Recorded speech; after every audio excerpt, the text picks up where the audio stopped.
Everybody has been asked, what do you want to do when you grow up? But the more I hear that question, the sillier it sounds.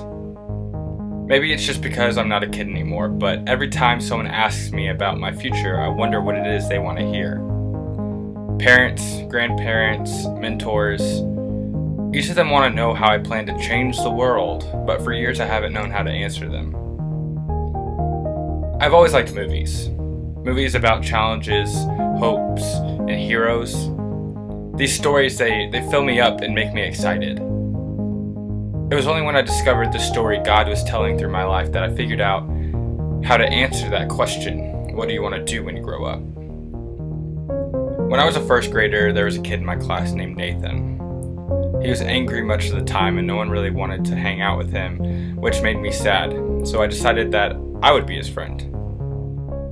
Teachers kept telling me good job and that I was a good example, but I wasn't doing it for that. I just wanted to be a good friend. It was about this time I was tested for dyslexia for a third time. I wasn't dyslexic, which worried my parents even more because it didn't explain why I couldn't read at the beginning of the second grade. This is important for later, so tuck it away for just a second. Flash forward to middle school when I decided to lead my first Bible study for my friends and I. It failed pretty epically, but it set a fire in my heart. I kept wanting to lead discussions and teach others about things that mattered, but I just wasn't ready yet. Moving to high school, I began to take school more seriously. My parents always worried I wouldn't be able to keep up. That stemmed from the fact I couldn't read for so long, but something changed. All of a sudden I was making good grades and enjoying learning. That was another spark that caught. I was building up these strengths, things like the ability to befriend the outcast and the desire to teach and thirst to learn. And these tools were being put in my belt that I had no idea would come up later. I began to use these tools more and more in college, but I still couldn't answer that question. I began to make new friends, join clubs, and take on new responsibilities, which is crazy because I didn't like being a leader before. I failed and learned and succeeded and learned some more, but I did it all with good friends supporting me.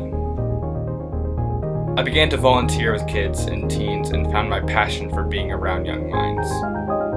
I could see them working through things and it excited me to see growth like that. I was beginning to learn how to use those tools in my belt. Then something clicked. All of a sudden I knew how to answer that question. I figured out where it was that I thrived and how it felt to be in my sweet spot. I discovered the strengths I possessed in my ability to be a friend and teacher and student. And I learned that the areas that they felt best utilized were around those minds seeking to learn and discuss. It was also critical that I was also learning and discovering while helping others. Each of these parts of my story put together led me to discover the answer to that question.